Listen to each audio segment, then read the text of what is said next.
I just want to stop and take a moment here this evening. This is a really big deal. And I really appreciate, we all do, those of you who are sitting out there in the audience, and for those of you who are online. We have seen in the past the power that business brands and leaders and platforms can bring to change, that transformative power. And I just want to say we are on one of the most influential platforms in the world, and we have some of the most influential leaders and brands here. For the very first conversation of this type in history, where disability business inclusion is on a main stage of such a platform with such influence around brand and leadership, which is critical. I also want to acknowledge the commitment of Procter & Gamble and Unilever, competitors on this stage, no, seriously, recognizing the scale of the problem that exists. Because actually, tackling inclusion is not about competition, but it's about collaboration. And this is a really big deal, and we very, very much appreciate it. And I want to acknowledge the World Economic Forum. Thank you. So, disability is a very personal issue. Every single one of us is going to touch disability at some point in our lives, experience it. I mean, that's just the law. I can imagine every one of us knows somebody with a disability, but it's very personal to me. I am registered legally blind, severely visually impaired, and that's why I'm sitting in the middle, so I have some chance of seeing somebody. If the timing goes off, that's because I just can't see it, and plus I'm Irish and I most likely will ignore it. I talk too much.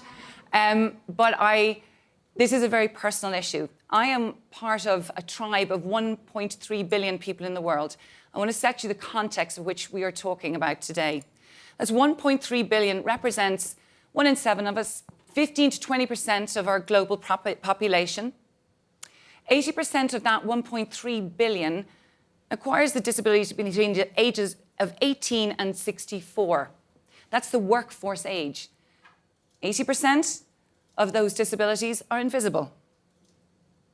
You are 50% more likely to experience poverty.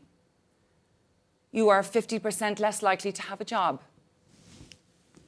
Disability collectively is the most marginalized group of people in the world, despite the fact it touches all of our lives. The ILO have estimated the cost to disability exclusion in the OECD countries is 7%. That's extraordinary. UNICEF just announced that 90% of children with a disability do not get an education. So this is a crisis. But there is a solution, and that's why we're here. Business is the most powerful force on this planet. If business includes people with disabilities and their families, so will society. Every person who has a disability has at least 2 people that love them, I hope, which means that we're talking about 53% of our global population. If business recognizes that value, society will. Inclusive business will create inclusive society. We have seen this so many times before when business pushes in and uses its energy and its influence. But why is it not with disability so far? Well, because disability has been on the sidelines of disability for quite a long time. There are examples of excellence, but it has been. And a lot of this has got to do with, there's a lack of comfort about great business leaders.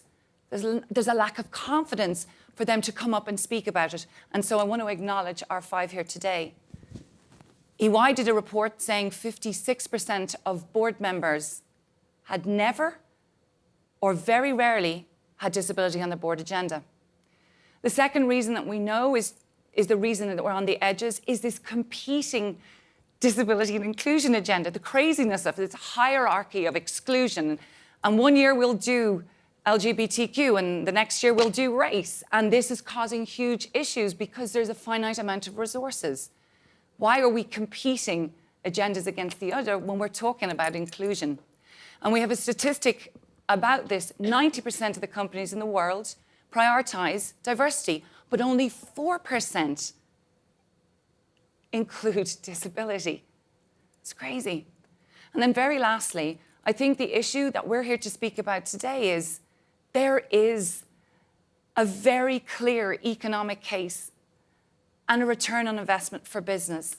It's already proven because of all the issues that have gone before. And it's about brand differentiation. It's about next generation talent and acquisition. It's about a market the size of 8 trillion.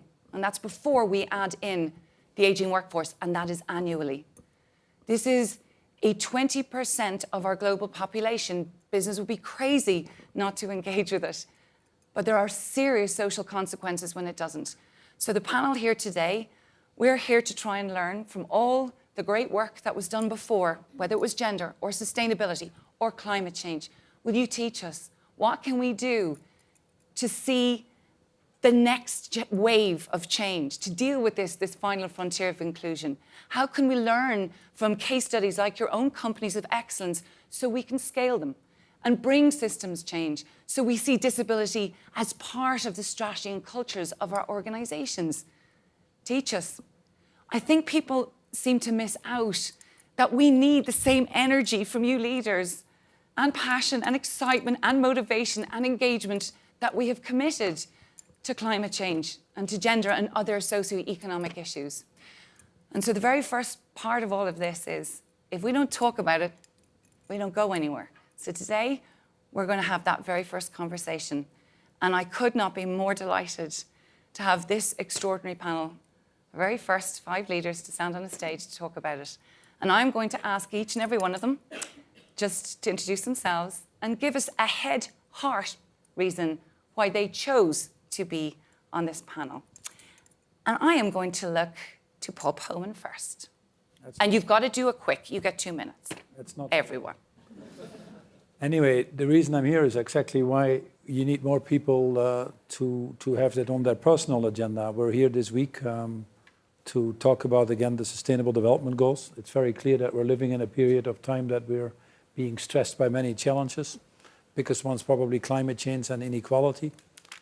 Most of the goals of the Sustainable Development Goals, we're falling behind. The overall goal is very simply not leaving anybody behind. We put it in many parts of the Sustainable Development Goals. I had the pleasure of being on the high-level panel to prepare them, be it on the goal of education or accessible cities or inclusive societies, inclusive institutions, goal number 16, and many other things. We deliberately put the rights in for everybody, including for people with what I call disabilities. And we just have a long way to go if you listen to these statistics that Caroline shared with us. And it's very simple. If we don't have a world where everybody is included, then we're touching the basic fabric of humanity, and we have to watch that because it threatens our own existence, if you want to.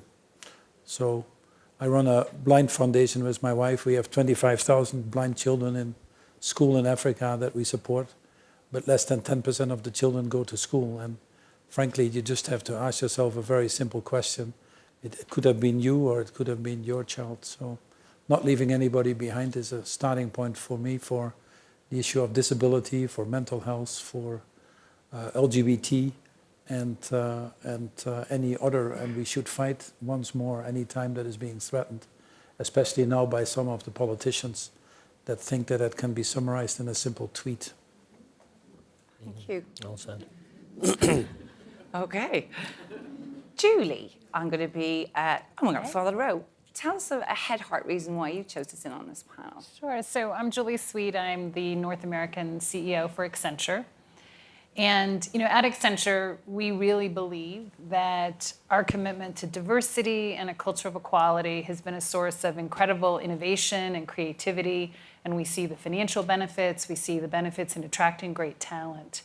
But a few years ago, we really started seeing that we didn't think we were focusing enough on disability. And I remember our first webcast that focused on invisible disability. And after the webcast, a woman I had known for 6 years, a managing director, very senior, she came to me and she said, almost in tears, "Thank you for doing that webcast.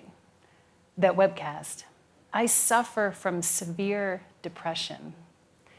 And, I've never told you that, even though we were friends. And this is the first time I felt comfortable talking about something that at times is debilitating. And in that one moment as a leader, and I think personally inclusion and diversity is always about a lot of learning over the last several years, but in that one moment, I recognized why it was really important that we start focusing more.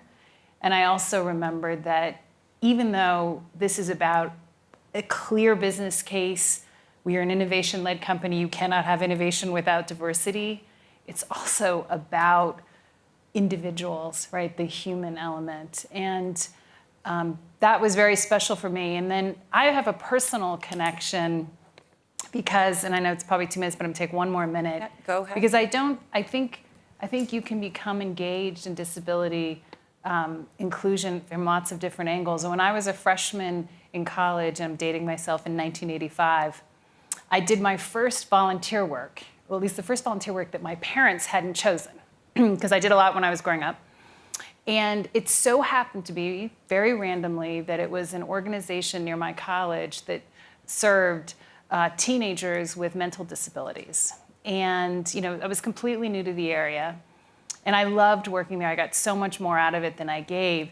But what made me really sad, and this was in 1985, is that all of these teenagers were about to age out of the school system, and they had nothing to look forward to. They were going to live in group homes, there were no jobs, and it was so sad to me.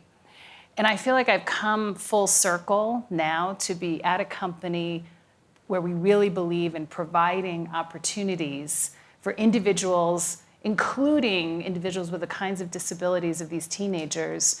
And 3 years ago, I became our executive sponsor at the new relationship that we formed with the Marriott Foundation's Bridges from School to Work that served students in high school just like those I had helped. And I really felt, life works wonderfully, and it was so incredible to see the change from 1985. So I feel really privileged to be a part, of this, and I think it's great that what the WEF has done, and it's also great that our Accenture alum, Caroline, Yeah, I know. 17 years of incredible dedication it's really exciting. to this. It feels like it's closing the circle, right? Yeah, it's really special. So thank you for having us, and we feel privileged to be a part of it. It's fabulous. I'm going to go to you, Duncan. Give us a head, heart reason you're here. Okay, so I'm a business person, so let me talk from the head first, which is our customers are going through profound change, much of it driven by technology.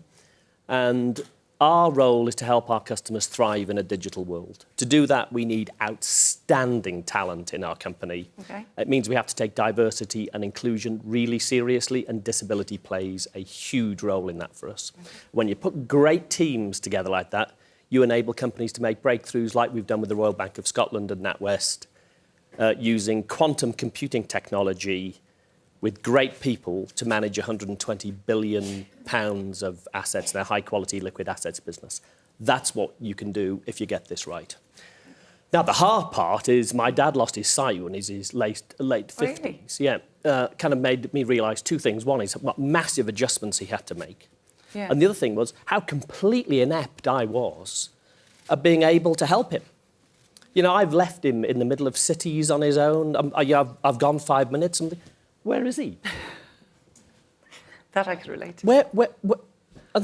Why didn't you follow me? Well, because I couldn't follow you. So it brings it really into focus about what you need to do and how important it is to make adjustments for people. Thank you. Peter. Caroline. Give us a head, heart reason why you chose to sit here. Yeah, so I have a Got couple, lots. but I'll do one very briefly. This was July 4th, which, as you know, I'm an American. My name's Peter Grauer. I'm executive chairman of Bloomberg. And it was the July 4th, and I was at a friend's barbecue in the afternoon. And a friend brought over their daughter and introduced her to me. And I was a little bit put off by the discussion that we had because she didn't look into my eyes, she looked over my head. And we finished a very nice conversation, and I had a subsequent conversation with her uncle, and I said, what's the matter with your niece? And he said, she's legally blind. And she has been since she was age 9. And she's gone through a high school and gotten the best grades and went to Barnard College. And she was interested in an internship job, and we gave her an internship job. Anyhow, to make a long story short, she is now one of the rock stars that we have in our human resources group. And she has taken each additional responsibility with a level of commitment and dedication that I wish all of our colleagues had, because she sees this disability as something that gives her, in many cases, almost an extra competitive edge to do the job better than anyone else. And I think she has the potential at some stage to run our human resources group and maybe even do broader things in our company, and has really kind of set the bar very high for me as I think about what people can really do given the opportunity.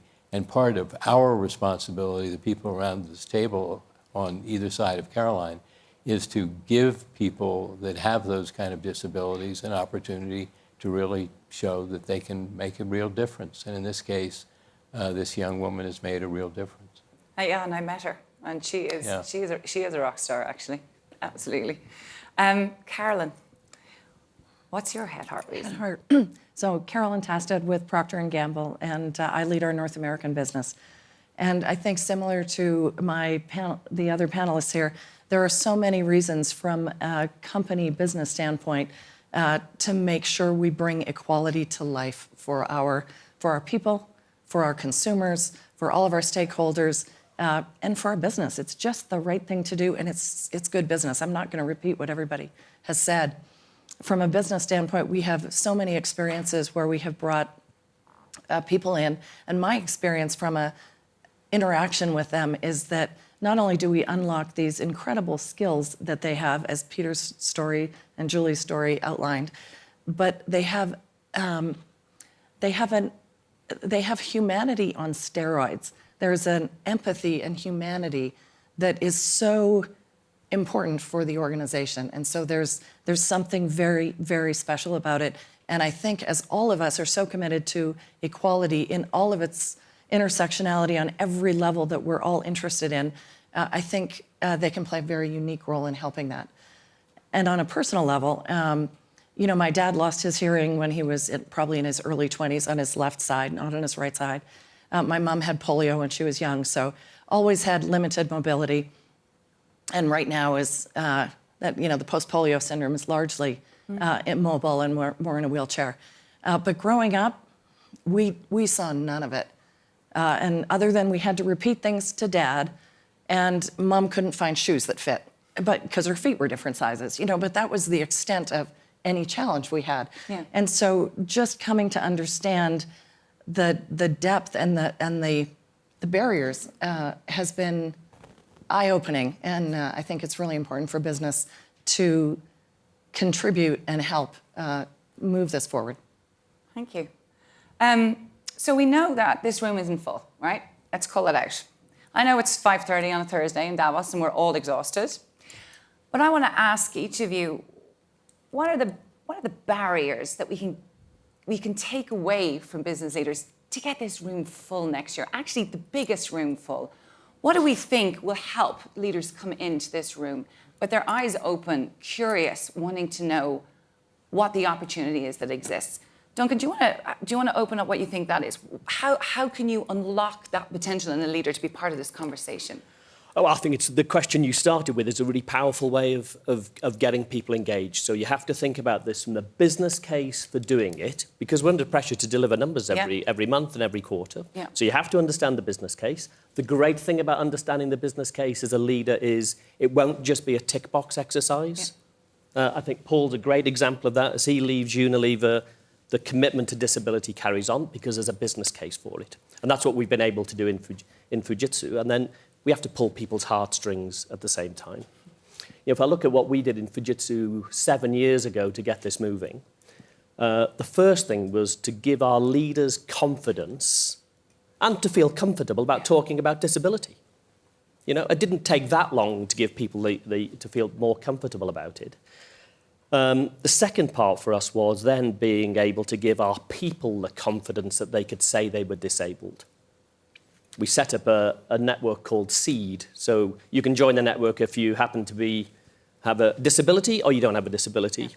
You know, our people have signed up for it. When we first did the network, there were 3% of our employees would identify as having a disability.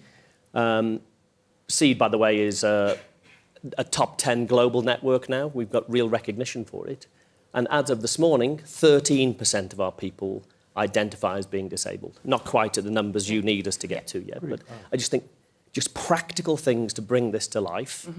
And then Julie and I were talking about one of the practical things we've done is as we put teams together to solve clients' problems, it means your manager changes regularly. And there is nothing worse as a disabled person to have to constantly talk to your new manager to say, I need these adjustments. I'm disabled, I need these adjustments. Yeah. So we have a disability passport. It's really practical, simple to implement, and your new boss always knows what they need to do. Let me jump in here for a second. I was going to ask you. Okay. Well, one thing, you know, this was a perfect example of part of what we need to do is that I heard Duncan talk about that, and then I said, hey, can I talk to my team? Because I don't think we're doing that. And I think that really makes a lot of sense. And can we collaborate? Yeah. Right? And so part of what I think we have to do is to have the collaboration so that companies don't feel like they have to start everything from scratch. Yeah. And I know all of the companies here, you know, we are all companies that constantly share. I mean, Duncan was immediately great. You know, we're like, okay, let me check with the team and it'll connect. And I think that that's a really important part of helping companies move because to your point, I don't think it's as much about competition, but about the limited resources. And a lot of times people feel like, I haven't done enough yet here. How do I open up? And one of the ways to do that is to have forums like this and to have companies share so that it's easier to move to the next horizon and you know, kind of keep moving down the line across diversity. Yeah. And I've got to tell you, Julie, by the way, we didn't invent it. I stole it from Lloyds Bank in the UK. You know, we have a great business charity in the UK called Business in the Community. They got a forum together of like-minded business leaders, and we heard this thing from the Lloyds chief operating officer. We kind of were polite. We did ask if we could steal the idea. And it's just such a super simple thing. Well, it's the greatest compliment, right? When somebody steals your idea, or a greatest form of flattery. But I had to come clean. Okay. So I'd like to make a confession. Good. Oh, this is good. Go for it. And the confession is the following. In December, I was in London and asked to give a keynote speech for something called Time to Change, an organization called Time to Change, which is disability-oriented. And as I was preparing for it, which was several days before, it all of a sudden dawned on me. It was one of these eureka moments, and I said to myself, holy shit, we aren't doing nearly enough. I've been focusing on conventional D&I, which I've been championing at the firm and have led for the last 5 years, but I just haven't thought about disability. And before I made this keynote speech, a colleague of 35 years in London sent me a message saying, Bloomberg essentially saved my life.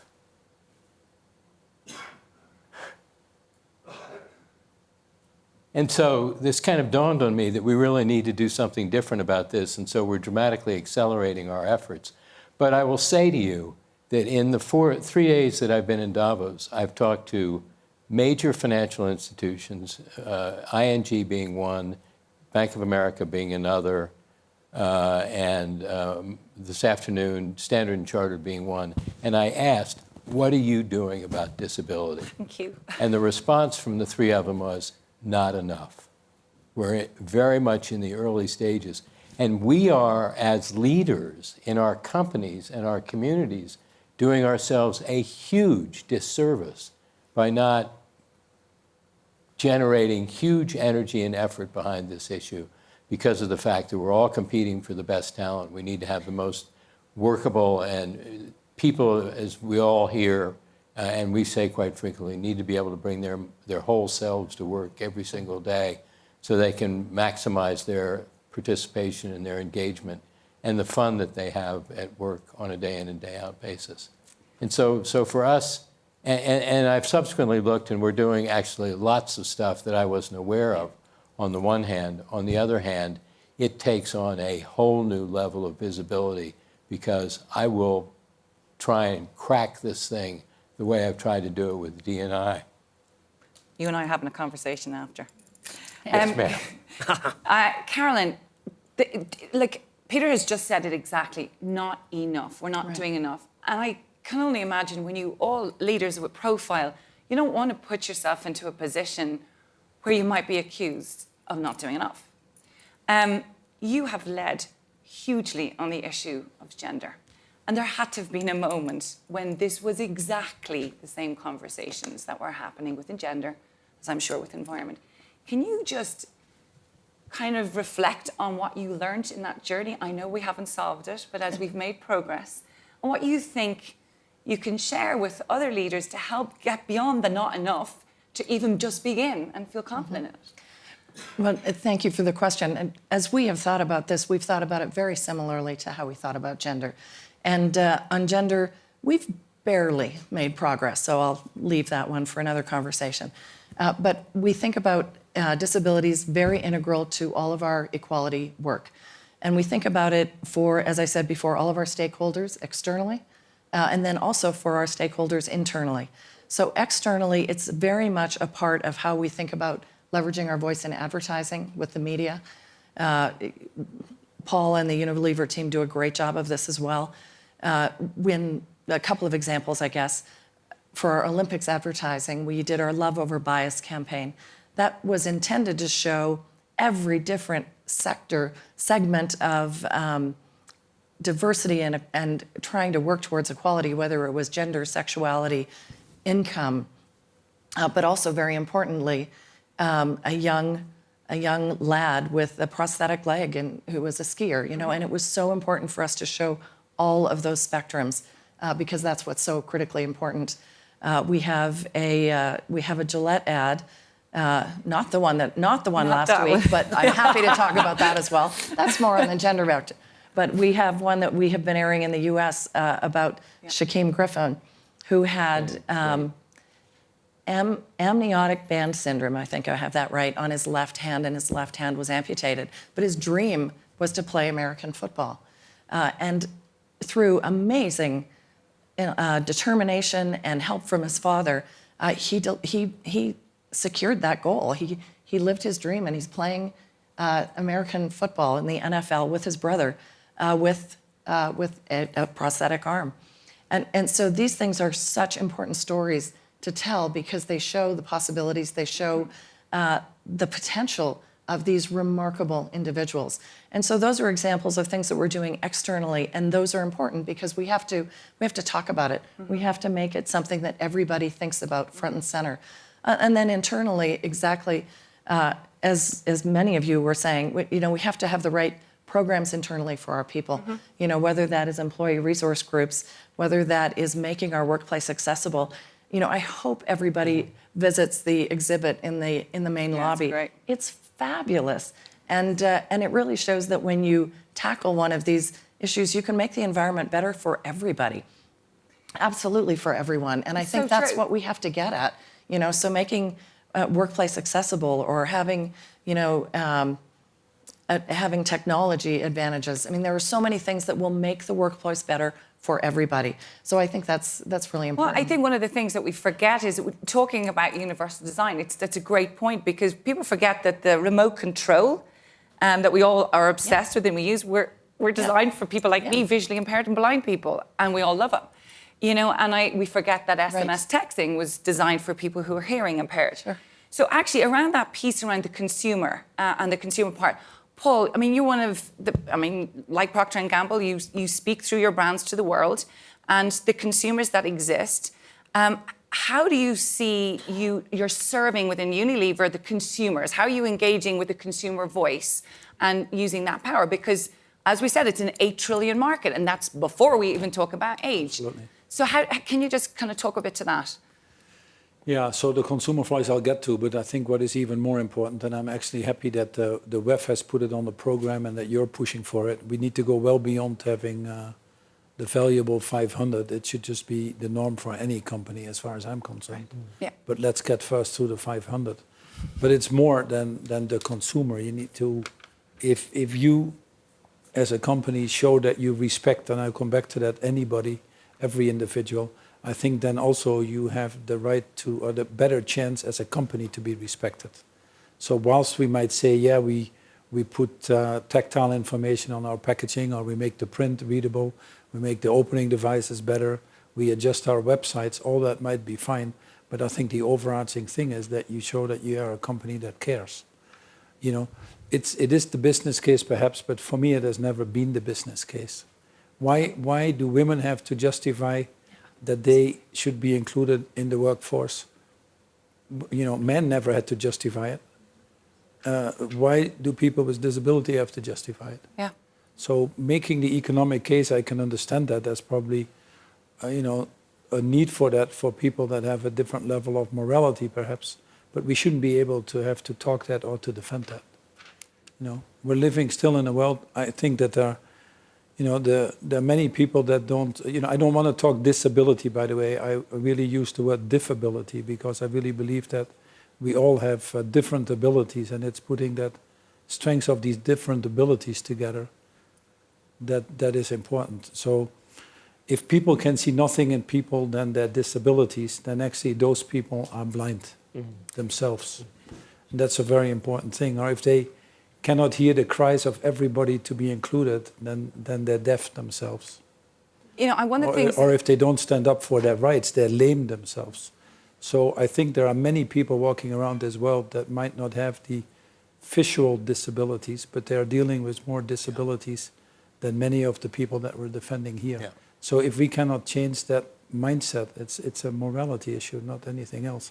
So what gets in the way is awareness in the first place, which is okay. We need to deal with that. I had a dinner in Kenya the other day because anytime I go out, either my wife or myself, we visit the schools for the blind or the deafblind. So I took 10 or 15 CEOs, and this is a tough environment if you live in these developing markets. But for them, it was a matter of awareness. You know, I didn't know. And then there's often a matter of having access to enough people, even if they want to. Yeah. Because in these countries, a lot of them is excluded. So companies where it works well is where the CEO is committed, like anything, also on diversity, where there is the willpower, because that's, with many cases in this world, more important than any. And then too many still see it as a cost. We cut, when I was doing the B20 task force for the G20 on food security, at that time in Los Cabos in Mexico, it was the end of the term of Felipe Calderon as president, now a good friend. So I said to him, you need to leave a legacy when you leave as president. So I told him, Brazil has probably one of the best laws on disability, put a law in place in Mexico. So we got a group of companies together, Mexican companies especially, and he passed a law, bless his heart. But then if you look at it today, many companies have still not implemented it, and you go, and why is this the case? Yeah, we see it as a cost. To build a ramp for people to get in a building as a wheelchair is seen as a cost. To build a few steps for people that can lift up their legs and go into the building is not seen as a cost. It's bizarre to me. Well, you know, there's a piece of, I mean, the research is out there that this is kind of shocking, that for the OECD countries that have quotas around employment, and that's a whole other issue, is the company would rather pay the fine than make the effort to actually bring people with disabilities into the organizations. Well, I think people will... Whoa, what can we do with that? Like, we got to call that out. Like, that's real, right? But if you're a millennial and you want to work for a company now, and millennials are different, they want to look for companies with purpose. I hear so many companies say, oh, they don't want to work anymore for multinationals. No, that's not what they're saying. They're saying, I don't want to work for a company that doesn't have a purpose. You know, how do you want to work for a company that says, I don't care about a certain group of the people in the population? Exactly. Come on, jump in, because I can't see you all, so jump in. One of the, we talk about awareness and the importance of raising awareness to this issue. And, you know, and from sharing ideas, one of the things that we did with our entire executive team, first of all, let me talk about Samira, you know, Sam, who is a blind manager in our research and development organization. She's been with us for 18 years. And really been at the forefront of a lot of the things that Paul has mentioned, right? Tactile packaging, which isn't just for blind people. You know, differentiating between the shampoo and the conditioner bottle with soap in your eyes is really important. And so there are so many things that make this better. Or shaving cream on your teeth. That's another one. Sure, shaving cream on your teeth. I have done that. Yeah, I have in too. the middle of the night, right? You've no excuse. Seriously, yeah. It was very late, and I was in college. And Okay, I'll leave all it right, there. all right, okay. So. See, they're so much more interesting when we drop the guard. But one of the things that becomes so important is people understanding it and getting the dialogue and the awareness. And so what Sam has helped us do with our employee resource group is create that experiential moment. And we took our entire executive team through this, which with headsets that muffle your hearing, with gloves simulate aging or arthritic hands, and then we give them our shampoo bottles and say, open this, or our toothpaste bottles and say, have at it, see how this is. But we do the same thing. We do gloves, we do that, we do glasses, for sight. And just that one moment is incredibly eye-opening for the team. And so we've been doing that and making it available for all of our people. We do it during D&I week. We do it routinely with our brand teams and our R&D teams. Because you're talking about innovation. And it really fundamentally changes how you think about innovation. Yeah. I think with anything in this space, with a focus on equality, the more you can integrate it to the business, the faster we get momentum. Yeah. And so that notion of innovation, driving it together, having our research and development teams, our brand teams go through this experience, gives them so many new ideas, and it's incredibly helpful. Yeah. And Carolyn, I think one of the benefits of being multinationals, Paul, to pick up on a point that you came out with before, is we have the ability to influence our supply chains.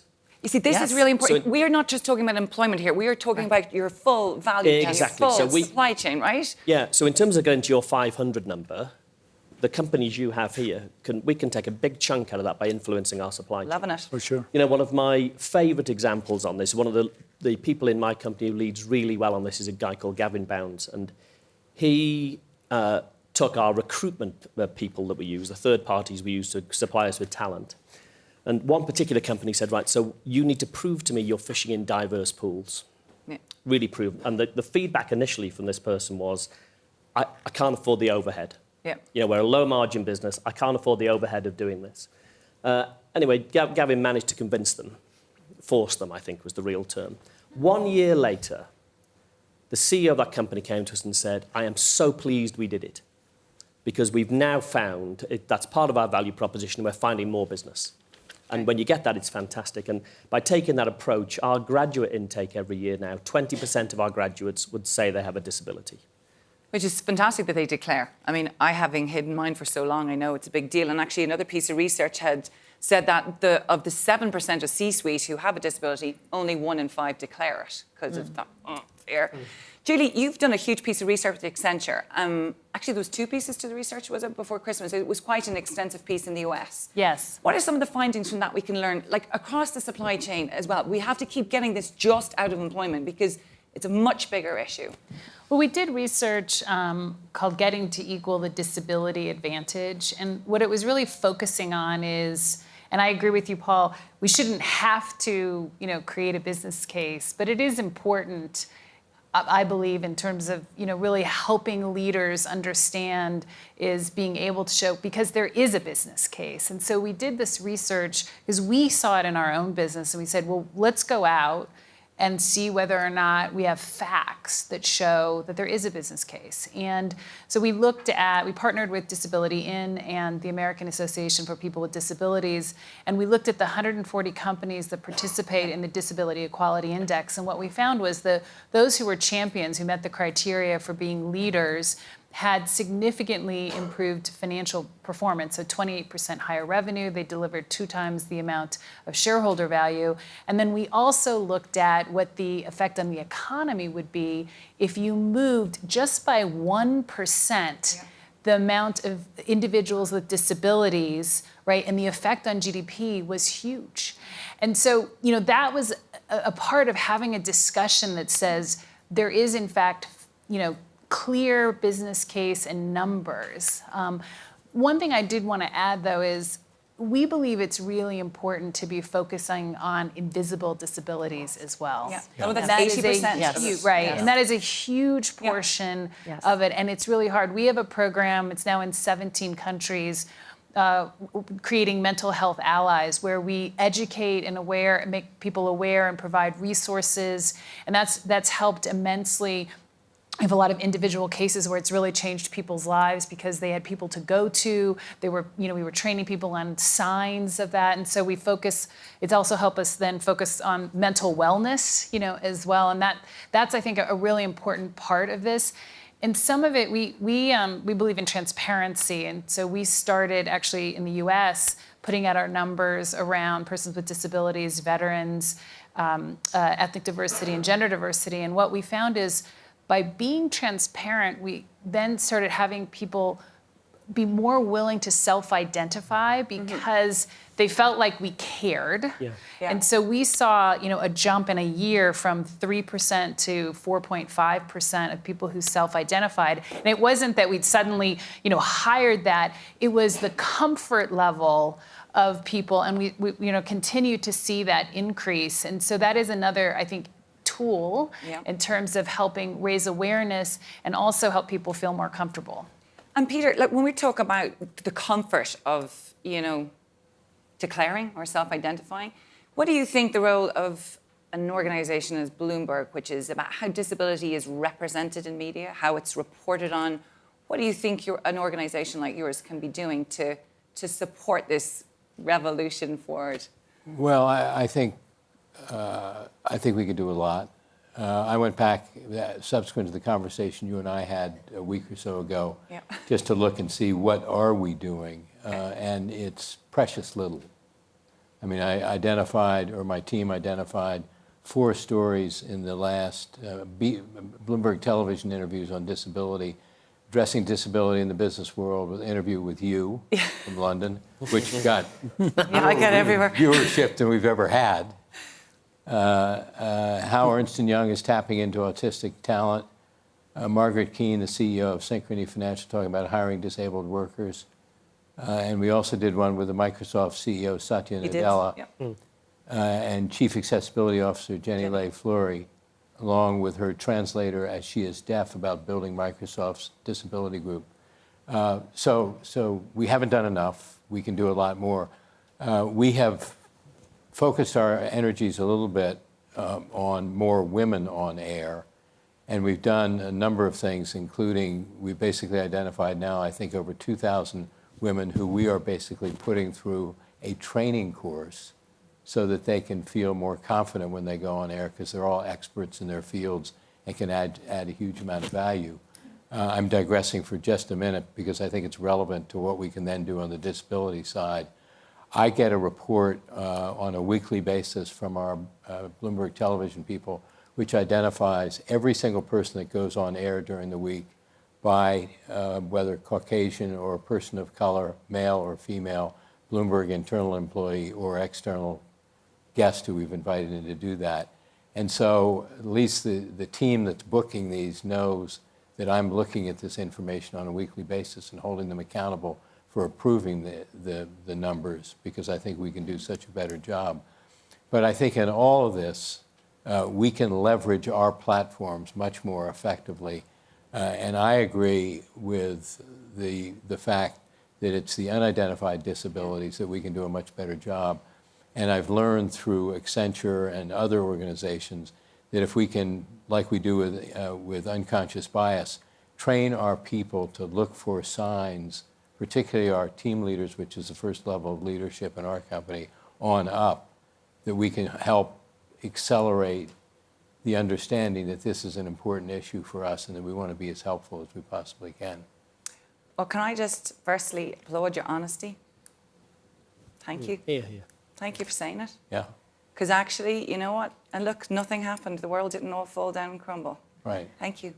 Thank you for leading with such honesty. I think it's really important. And Peter, I think we would all you. say none of us feel like we're doing enough. And the way to make sure we're doing more is to have these kinds of discussions, and having your voice at the table is so huge. And it's why I really, when you think about the World Economic Forum, this is what it's about. right? A Yeah. new topic, a new lens. Yeah. Leaders like, all of you, the audience is here, the people watching. This is how we make change. So none of us are doing enough. We're at the very beginning. I will go back to my contacts at ING and the head of HR at B of A and at Standard and Chartered in the next week and say, how can we do more together to really figure out how to deal with this problem?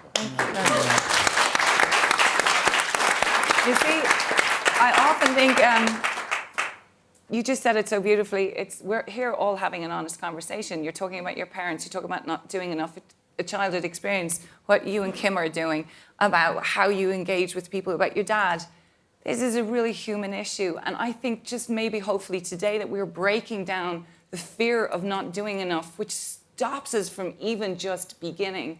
And I don't think any of us really understand, I know I'm over talking now, but how important, this is the most important panel that will have come out of the World Economic Forum this week. It may not be noticed because not this room is full, but that's at the edge of what we are doing. It will never be this difficult again. And having leadership that is talking about it is so important. And one of the things that I want to be really clear, when we talk about global disability inclusion, we're not just talking about Europe and North America. And that was a question that was posed in the press conference, right, Paul? And I think some of the work that you've done in Unilever, you're very proud of, is not actually necessarily in Europe or the UK. Tell us, because I think isn't Egypt and Mexico great examples for you that you're seeing that kind of So work? Egypt and Mexico would be examples. I could take any other country. So now you make me think of those two countries. But you take Mexico, for example. In fact, I met Gina Badenoch when we went out to Mexico, and my wife went out to see things, and she said there's a lady that does photography with the blind. So that in itself is something that you want to see. And so she has an NGO called Ojos que Sienten, Eyes That Feel. And she had worked with a lot of the blind people there. So we brought him in touch with our company. I've never made this a part of Unilever because I didn't want to compromise as a CEO my position there. But soon they saw the power of these people and they started embracing it. And now with that organization, we've prepared, which is a very important part, to make an organization ready also to deal with that, get the biasness out of recruiting and all the things that come with it. And so now they have hired, I think, 10 or 12 people. And one of them, Oscar, who is deaf, no, sorry, he's mute. So, but he can read your lips, so you don't even notice it. So we made him we put him in charge of disability globally. Mm-hmm. We're in the process of hiring about 8,000 people globally, which I've always seen as the best retirement present for me when I move on now. And he's in charge, so that's a Mexican. In Egypt, the lady was also very passionate about people with visual impairment, and they hired over 20 blind people. We have two of them teaching English in the factories, for example. We have people on the phone doing phone sales, tremendous jobs. We have people in R&D. And when I was there last, about 2 years ago, they said, I was giving my town hall or something, and they said, we have a present for you, which is something that we don't like, and it's always embarrassing because at the end they are the heroes. But the present was that 2 of the blind people actually had decided to get married, and they wanted to announce it, but I was there. So then you make it. So then you know that life is good. So you just need more. You're going to make me cry, so... We're all crying. Yeah, I know. And can I just say, is that such a bad thing that we have emotion and heart? It reminds me very much about why I'm here is because Paul was the very first leader who stood up for disability business inclusion. And look what has happened. So how do we fill this room again? And one thing I want to come back to before I ask each of you to close, before we're all crying, is actually with happiness too, is, Duncan, you're working, as you said, with a global company, and you've been talking a lot of what happens in the UK. Mm. Now, I'm just asking, how can you spread that best practice that's in the UK right throughout the organisation? Or what is the reality of that in Fujitsu, for example? Are they doing the same great job you're doing in the UK right across the board? So we've taken what we've learned in the UK on the topic, and I must give one organisation a lot of credit, which is Business in the Community, because they have helped inform us what a responsible business looks like across the board. So although I'm talking about disability today, we like to think about we're running the whole company responsibly, but disability is one part of it. And then what we've done is we've taken what we've done in the UK, and that's the framework that we have. So now if you look at what we would say it as a global company headquartered in Japan, if you look at the pillars that we have in place for the way we think about responsible business, it's based upon what we've done in the UK. So, and this, I think, is the real power of a company that...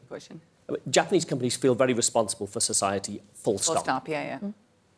But it just shows you the power of being in a global organisation like ours, what we can do about spreading it around the world, and I think the really important thing is influencing our supply chains. Love it. Yeah, Love it. that's a good point. So listen, guys, we have, I have the ear telling me we're just to close up. I would like to ask each of you, fabulous leaders, Peter's kind of said it already, but I'd love to hear it again. What are each of you going to do to spread this message, I think? And what would you ask our audience here in the room and our audience online? What is it that each of you would do personally and ask our colleagues to do to ensure that this is going to be a much bigger conversation in a much bigger room with much more action this time next year at Davos? And I'm going to start with you, Julie. Well, we're going to continue to advocate through, the research that we've done and talking about it and having our leaders go out and, importantly, continuing to act. So we have an action plan ourselves. And the one I want to actually give some practical advice. So like Duncan, we look at country by country around the same criteria. But one of the things we've found is that in many countries, there actually are laws. And then what happens is the local people only work to the law, which is usually like far below what we really need to do. And so if you're a leader that's new to this, and one of the important questions to ask is, really understand, well, when you say you're complying with law, does that really seat the standard, and really probe in that? Because a lot of times the first answer was, no, we're fine. But that's because it was viewed by compliance as opposed to a talent strategy, a business imperative. And so as a leader, you really have to learn to ask the right questions. That's my practical advice. Thank you. Peter. I'm going to go last. You're going to go last. I love that you're not going to do as you're told. Who wants to go next, in case I tell anybody what to do? Listen, I'm happy to go Carolyn, next. I'm happy to go next. What are you going to do, and what are you challenging the world out there, leaders, to do? So, like Julie, we're going to continue to make this an integral part of our total equality strategy. So speaking about it externally to all of our stakeholders, consumers, retailers, involving them, but certainly the stakeholders internally as well, because it's equally as important to our employees. So we will continue to do that. We're going to continue to invest internally, whether it is, for 10 years we've had disabled teens and adults coming in to skill train, but we're also investing in a neuroscience center in Costa Rica, also in the US, to work with people who identify on the autism spectrum. So there's so many wide ranges of things that you can do, and we will continue to do all of that. I think for me personally, and I think the opportunity, which Julie mentioned and you did as well, the opportunity to do more on invisible disabilities, I think, is so important. And I think continuing to provide room for that dialogue and that discussion with great intentionality, I think, is going to be important. That will be my personal one. Thank you. Can I just point out that we may be running out of time, and I do have something. You're coming? We're nearly there, Peter? I just want to make sure.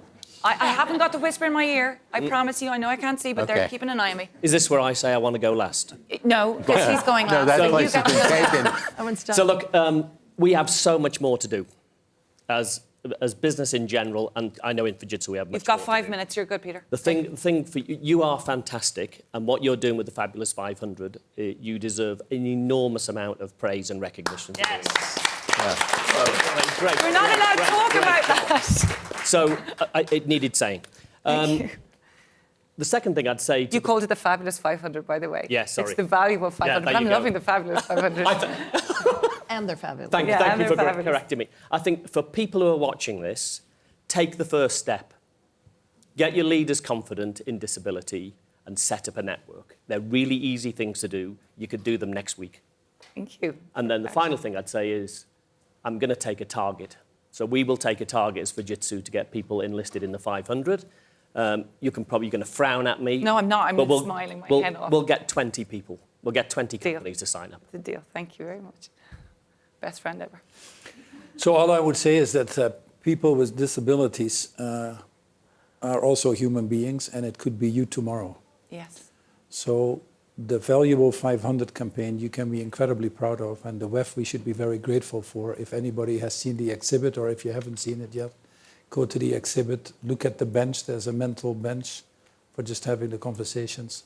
There are panels like this, so we should be grateful for the WEF in a world that is pretty messed up, to give something that is more important, this podium. And I think after this panel, we just have made it a mistake to call it the Valuable 500.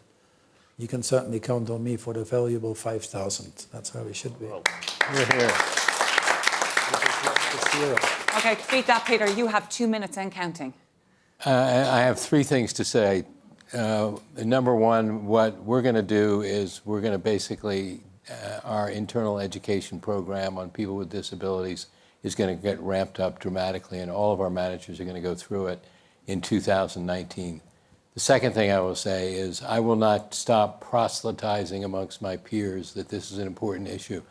The third thing that I want to say, which is entirely separate from anything that I've said to date, and that is Paul Pullman is probably the single most influential chief executive officer on issues around climate and diversity and inclusion of anyone that has led a company in the last 10 or 15 years.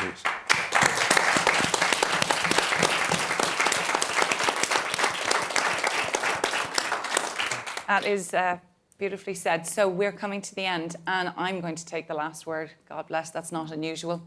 Thank you. Thank you, World Economic Forum. Thank you for all those people who for years and decades have waited for a moment for disability business inclusion to take centre stage. This is not the only answer, but it is a very, very important part of the jigsaw piece. I have huge admiration for the five of you. You are fabulous leaders anyway, but to have your voices, and I actually want to just thank each of you slowly. Julie, thank you so much, and Accenture, thank you so much. Peter, thank you so much, and Bloomberg, thank you so much. Carolyn, thank you so much, and Procter & Gamble. Duncan and Fujitsu. Paul Pope and Unilever. Let's fill this room full to the brim next year. Thank you very much.